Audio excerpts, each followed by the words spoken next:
eye-opener. We always hear that a particle's spin is either up or down. Simple, right? But what if that's not the whole story? Today, we're diving into what happens when you look at reality from a different angle, and the pretty surprising answers the quantum world gives back. All right, so here's how we're going to tackle this. First, we'll set up a simple quantum mystery.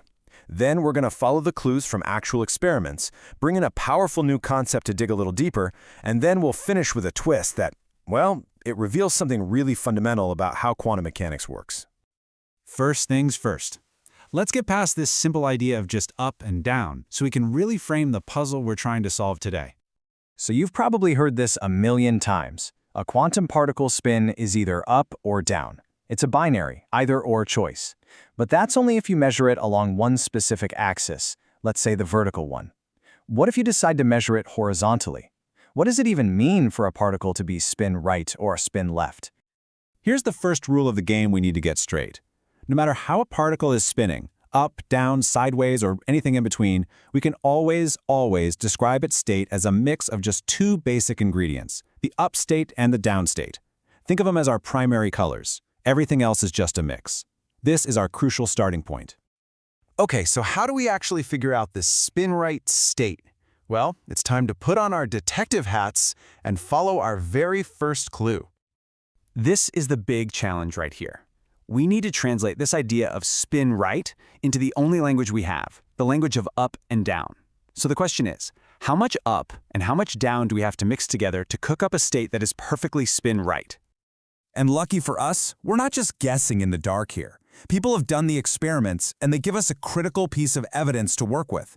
Remember, physics isn't just theory. It's all grounded in what we can actually observe. And here it is. Here's that observation. If you set up a particle so it's in a perfect spin-right state, and then you measure it on the up-down axis, you've got a 50-50 shot of finding it up or finding it down. The probability for each of those outcomes is exactly 1/2. Okay, this is where it gets really cool. We can take that physical fact and turn it into a clear set of instructions for our math. We need to build a state where the part that corresponds to up gives us a probability of 1/2, and the part for down also gives a probability of 1/2. Our job is just to find the simplest way to write that down. And boom, here's our answer. The spin right state is just an equal mixture of up and down. That 1 over the square root of 2 might look a little weird, but it's the magic number. It's the exact amount you need of each to give us that perfect 50-50 probability. So, first half of the mystery, solved? But what about the other side of the coin, the spin left state? For that one, our first clue isn't enough. We need something new, something called orthogonality. It's a bit more subtle, but it's the key. So here's the snag. If we prepare a spin-left particle, we also get a 50-50 chance of measuring it as up or down. That means our probability clue doesn't help us tell left apart from other possibilities. We need another piece of evidence to crack the case. Well, the key insight comes from a really simple analogy.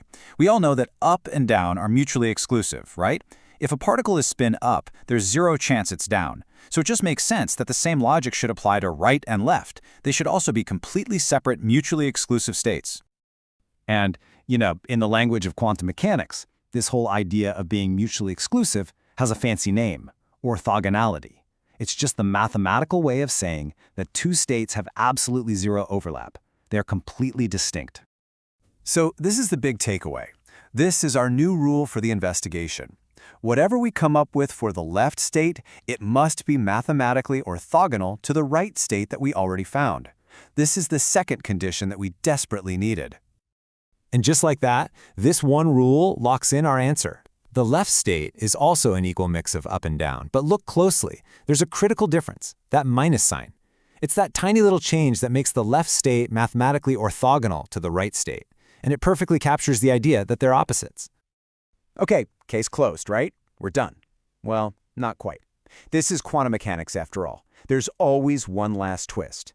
And this leads us to our final discovery, a kind of hidden ambiguity in the quantum world. So we have this beautiful, simple, perfect-looking answer for the left state. But are we sure it's the only one?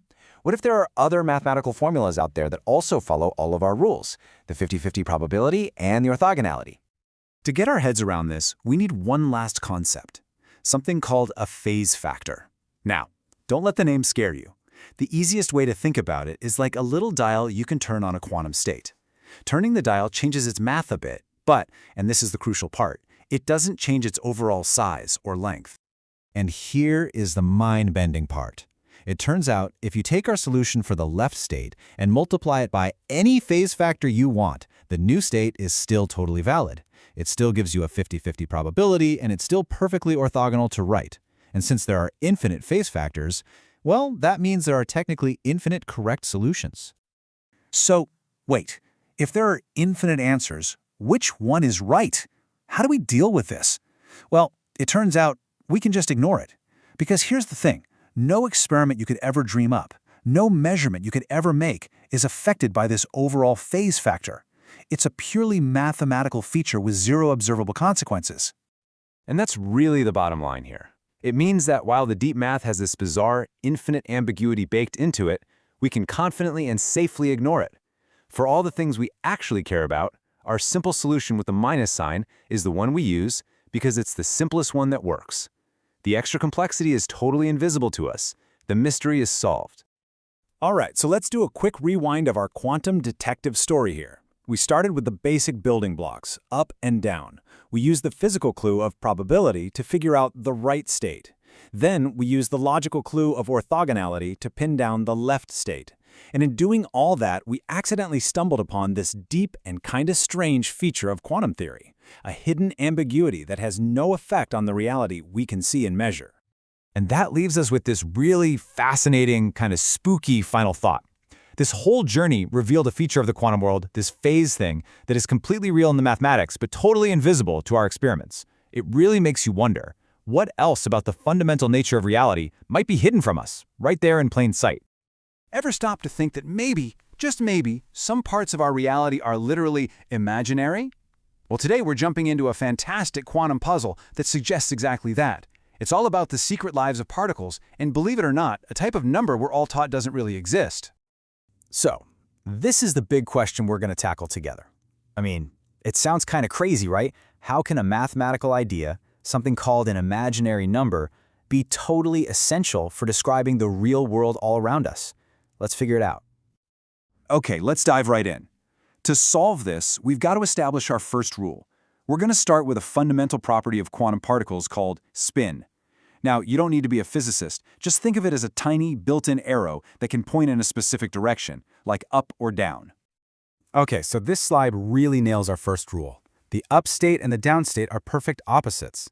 If you measure a particle and find its spin is up, the chance of it also being down at the exact same time is zero. Absolutely zero. They just can't exist together. And in physics, we have a special word for that. Right, so the main thing to remember is that orthogonal is just a fancy way of saying these two things are totally separate.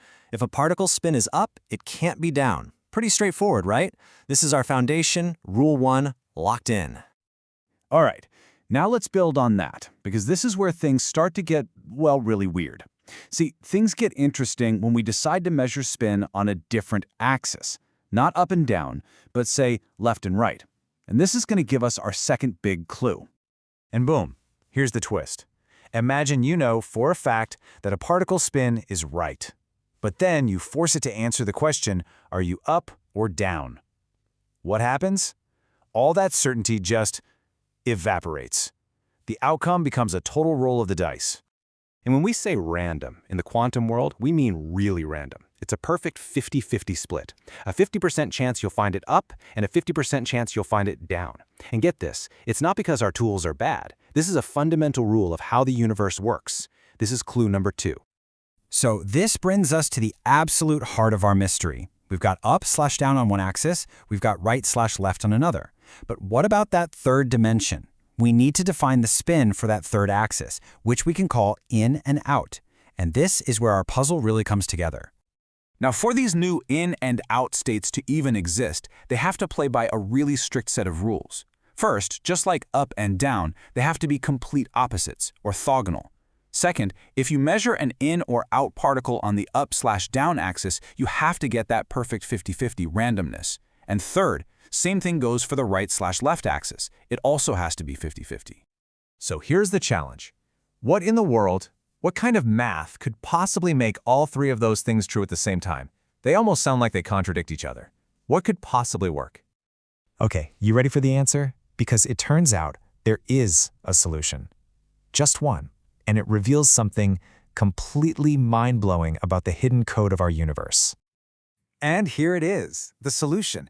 Now, whoa, don't let the symbols freak you out. Those funny brackets are just how physicists write down a quantum state. All this is saying is that to get in and out, you have to mix together up and down. But look closer. See that little letter I sitting there in both equations? To make the math work, to satisfy all three of our rules, you are absolutely forced to put it there. And that letter I isn't just a variable. It's the imaginary unit, the square root of -1. For hundreds of years, this was just a trick mathematicians used, a curiosity with no connection to the physical world. And yet, here it is, baked into the very foundation of reality.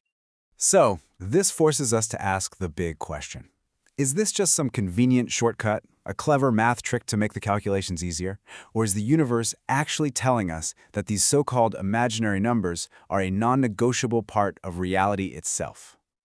Well, the physics is crystal clear on this one. Given the rules we see in experiments, the rules of spin, there is simply no way to describe how it all works using only real numbers. You just can't do it. You have to use complex numbers. Yeah, think of it this way. Complex numbers aren't just some optional app you can install. They are a core feature of the quantum operating system. That imaginary I is the critical piece that connects all three dimensions of spin. Without it, the whole structure just falls apart. It's the only way to explain what we actually see. So we're left with this just mind-blowing idea, right? A number we actually call imaginary is an essential ingredient in the recipe of reality.